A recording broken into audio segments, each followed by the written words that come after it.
Dricus Du Plessis pulled off a huge upset by defeating former middleweight champion Robert Whittaker via TKO. The almost 3-1 underdog stopped Bobby Knuckles in round 2 of the featured bout of the night at UFC 290, handing his opponent his first loss to a middleweight not named Adesanya. Adesanya entered the octagon afterwards, and the fighters faced off and also traded mic time. What should have been a smooth transition into fight build-up for their highly anticipated fight, however, became a little uncomfortable for many as Adesanya repeatedly hurled a racial slur towards DDP. The situation got heated, but not physical, thankfully. And with DDP seemingly appearing healthy, a Sydney date in Australia in September appears to be a strong possibility. I want to send you the video there that we have from their face-off after the fight here with DDP and Adesanya. And the man you will face next is standing to your right, the great Israel Adesanya. Yeah, I don't know about great. Chill. That's right. We're fine. Relax. This is my African brother right here. Let's go. What's up? Let's go. Yeah. What's up? Get you gonna do? Yeah, my African brother. What's up? I'm African, but I ain't no brother of yours, son. Let's go. You my for real. I'll show you. So what are you saying to everybody in New Zealand? What are you saying? Joe, I'll tell you one thing. Yo, I don't need a DNA test. I don't need a 36andMe to know where I'm from. You don't even, if I do a 26andMe, they'll say I'm from Nigeria. Do a 26andMe DNA test. It'll tell you where you're from. I will show you where you're from. Dricus, this is obviously a massive opportunity for you. But away from all the trash talk, give me your thoughts on this fight. And absolutely, this man. That's what it is. It's an easy fight. It's easy money. I manifested this. I said I was going to have this moment, and I know I'm going to have this moment. Look at me. Hey, stare off. Just saying. Look at me. Come here. Just feel me. Feel me. Ladies and gentlemen, we got a world title fight. We do have a world title fight.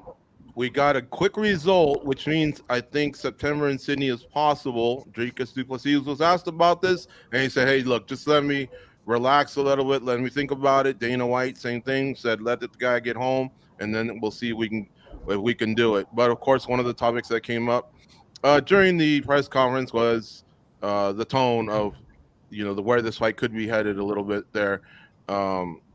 Spada, what did you think of Dricus Du Plessis, which is really the most important part?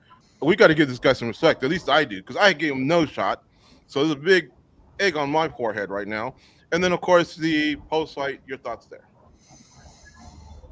Yeah, super impressed with Dricus. I mean, we talk about how he can make a fight ugly and how it could be sloppy. We saw his fights against Darren Till and Derek Brunson. He went from full mount to the other opponent getting full mount on him, to getting dropped, to looking tired.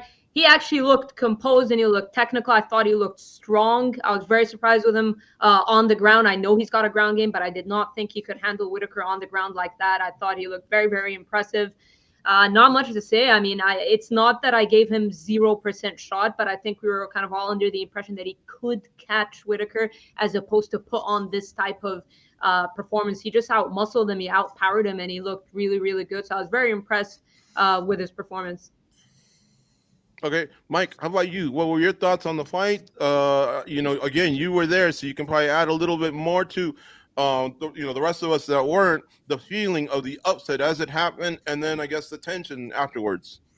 Man, it was unreal performance by Dricus, right? Like, again, I think most people were counting him out, and I asked or said to Dricus at the post-fight press conference, it seemed like the person who was giving him the best chance or the most respect going into this fight was Robert Whittaker, right? Like, he was the one who was saying, this guy's dangerous. He's my most dangerous opponent to date. Well, he proved to be exactly that, right? Like, man, people do not do that to Robert Whittaker. This is the only guy to beat him at middleweight outside of Israel Adesanya. So you can't overstate the significance of this achievement from him. Big time stuff. None of us expected it to happen, especially in that manner, right? Like, Whittaker was doing what he does in the portion of the first round, and then that like awkward headlock takedown. Next thing you know, he's busted open and bleeding, and then he's going back to the corner in between rounds, looking like there's like he wasn't really sure what he's supposed to do out there, and then proceeds to get finished in the second round. So like, man, just almost mind-blowing type of stuff. But this was, I think, the ideal result for the UFC. We want to see fresh challengers for Israel Adesanya at this point, if we're just talking like a purely competitive standpoint. But as far as all the post-fight stuff, which I know is like what people are most interested in and want to hear from, I don't feel qualified really to like talk about the intricacies of this rivalry or backstory, right? There's like so much history as far as like, you know, this South Africa, like apartheid stuff, all this things that you could go into from where this comes from. And you want to aside blame on like who started this, and the comments about from Dricus made a few months ago about being like the real African and just all this stuff, right? Like it's going to be a heated build, a potentially very dark build. This could be one of the more like controversial lead ups to a fight that we've seen since Conor McGregor versus Khabib Nurmagomedov, which, you know, Dana White said himself was like the darkest build he's ever seen to a UFC fight. And this has a whole other different type of layer. I know Dana like dismissed all like the racial undertones and kind of, got a little bothered by our former colleague, John Morgan, asking him that question at the post-fight press conference, but it was a justified question, right? It was like, we all know what's going on here, and Israel Adesanya is jumping into this entire situation with, you know, both feet, right? Like he is not standing back from it. You hear everything he said in that face-to-face there. And I think there's a lot more of that to come. You look at Izzy's tweets and Instagram posts and everything since the fight, like he is not shying away from this one bit. Like I said off the top, I don't necessarily feel qualified as to what it all means and like who's in the right and who's in the wrong here. I do think Israel maybe didn't come off looking the best in that post-fight exchange. I know it's very emotional for him. Maybe he had a couple drinks cage side. He's been, wanting this to happen. This was an ideal result. And I know he said he manifested and all that stuff, but even if you think it's going to happen, I don't think any of us really thought it was going to happen like that with Du Plessis beating Whittaker in that manner. So there's so many layers to this. Man, it's going to be really interesting stuff. And I think a lot of like the MMA media and the fan base are going to be tested with how we react to all this and how the dynamic is leading up to potentially just like 2 months. I think that's probably the best case scenario, that this fight could just be less than 9 weeks away, because I don't want to deal with 6 months of this. That's true.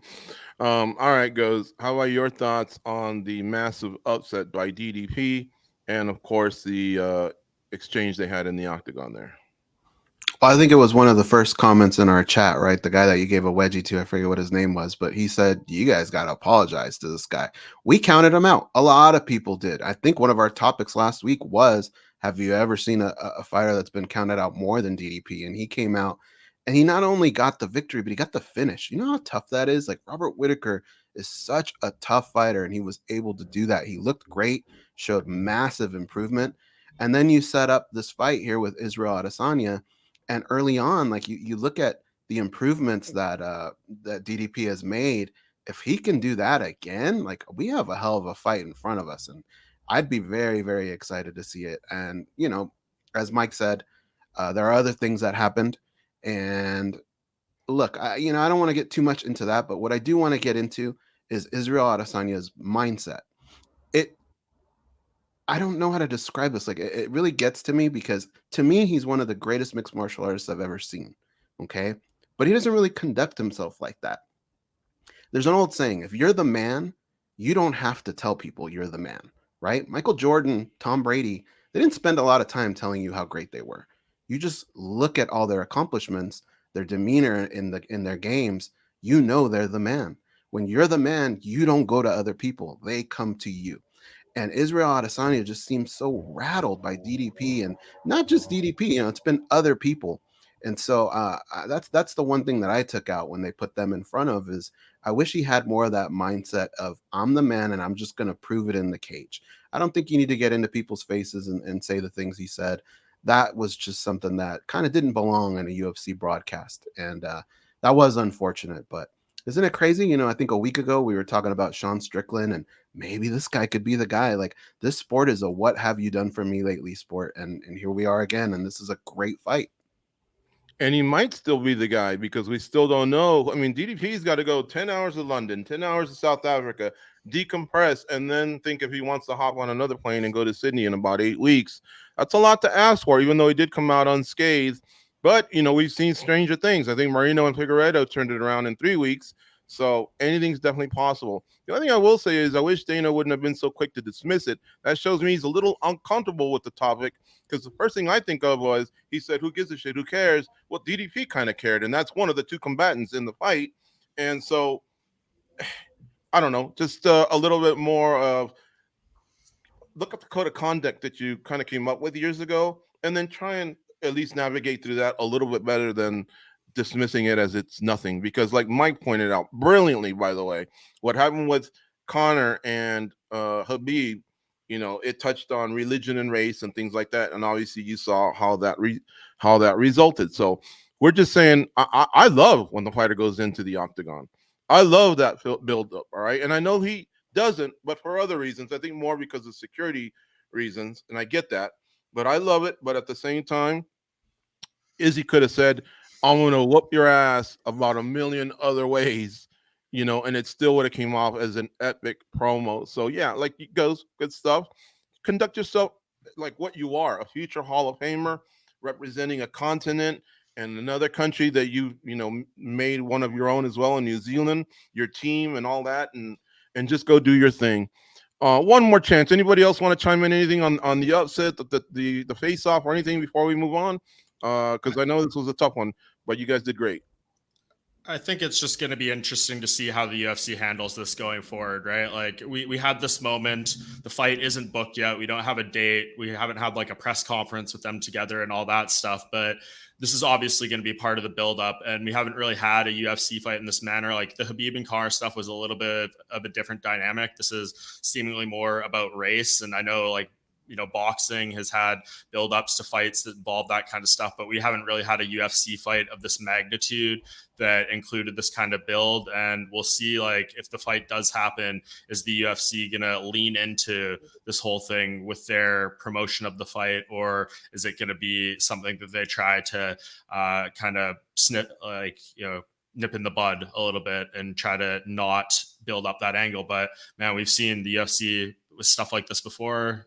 You know, the Connor dolly footage, all these little things, they use stuff like this to promote fights. So this is kind of another level to me. So we'll see what they do. But yeah, man, I'm just bracing myself for maybe a very dark kind of lead up here. And it's going to be kind of maybe show the gross underbelly of our sport a little bit.